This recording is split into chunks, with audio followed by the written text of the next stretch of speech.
Salut à vous, j'espère que vous allez bien. Je suis Yvette. Tout le monde est censé évoluer, vivre dans un environnement, dans un endroit où il pense jouir de la paix, de la tranquillité, sans pour autant être l'objet d'une discrimination quelconque due au tribalisme. Bien, aujourd'hui nous allons parler sur les tribalismes. Avant que nous puissions entrer dans le vif du sujet, nous allons revenir après notre générique. Tout le monde a appelé de vivre là où il pense, que Asa vraiment capable de profiter librement de la paix, de la tranquillité, de l'ambiance, peu importe l'endroit, peu importe le coin. Lorsque vous avez tu te sens chez toi sans pour autant qu'au subir œil moko boye, regard moko discriminatoire. C'est-à-dire que bon talayo par rapport à l'appartenance tribale nayo, bon talayo posa mutuye koloanate, tu ne fais pas partie de ces tribus là, donc tu ne peux pas profiter ou vivre en paix.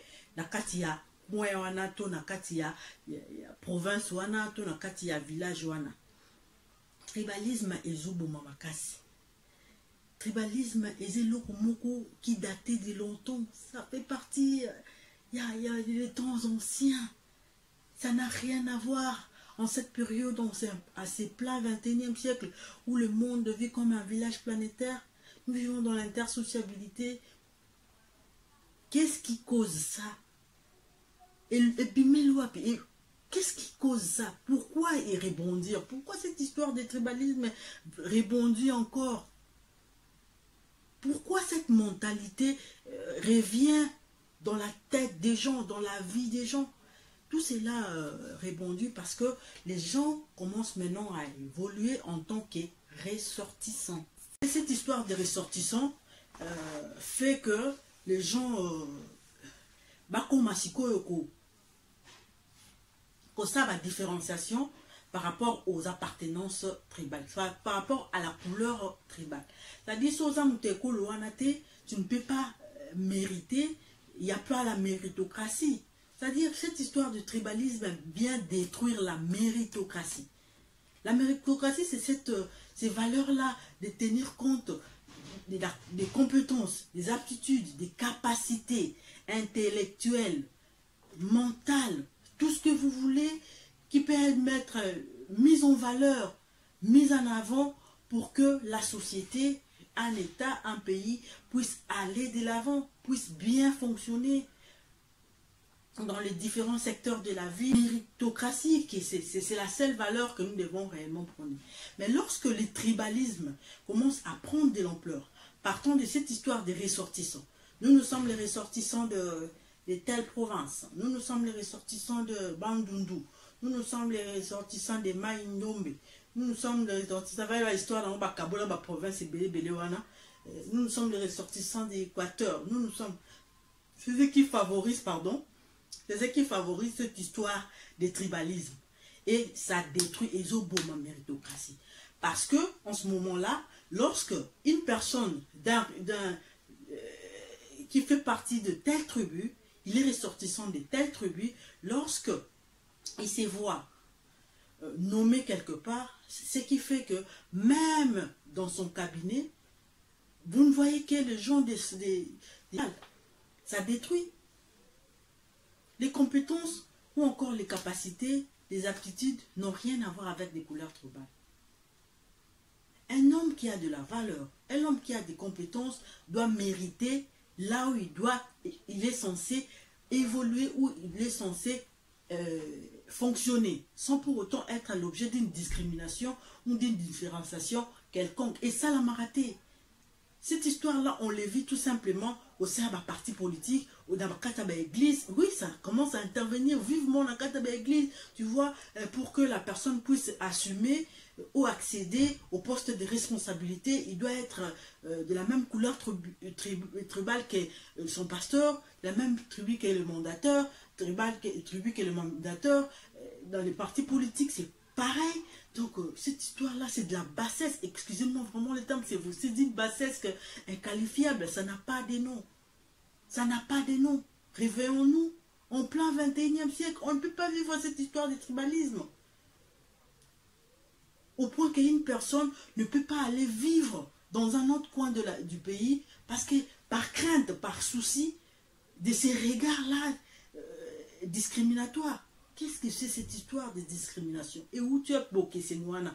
Où évoluer? Makamone ça la makana ba parti politique. Makamone ça la makana katia ba société. Makamone ça la makana katia ba église. Mais tu ne le verras jamais cette différenciation pour que ces noirs tribalisme et zana katia ba couple. Pour nini na katia ba couple on réussit à toujours réussir et à maîtriser en haut, alors que dans d'autres secteurs de la vie on ne réussit pas à maîtriser en haut. Si dans un couple, au sein de foyer, dans le mariage, c'est maîtrisable, en tout cas, par déduction, logiquement, cela doit aussi être maîtrisé au niveau des autres secteurs de la vie sociale. Parce qu'au monde il y a Bandundu, à Bala Moulouba. Au monde il y a Équateur, à Bala Moussoaï. Ça ne cause aucun problème dans le mariage. Si on a métissé, un mariage mixte, ils vont faire comment? Bazama te colonie. Pour ceux qui la province, tout ça, les gens ne veulent pas comprendre. Les gens ne veulent pas évoluer. Pourquoi? Parce qu'il y a cette histoire des ressortissants. Nous sommes des ressortissants. Tout ça à réunion à Bissau. C'est quoi les motifs? C'est quoi les mobiles? C'est quoi le but de tout les réunions? C'est quoi le but? Parce que que vous vouliez ou non, ça va entraîner les favoritismes. Que vous le vouliez ou non, ça entraîne toujours les favoritismes. Et ce favoritisme-là sera réellement par rapport à la couleur tribale. À la couleur tribale. Laissons cette histoire de tribalisme. Des tribalismes.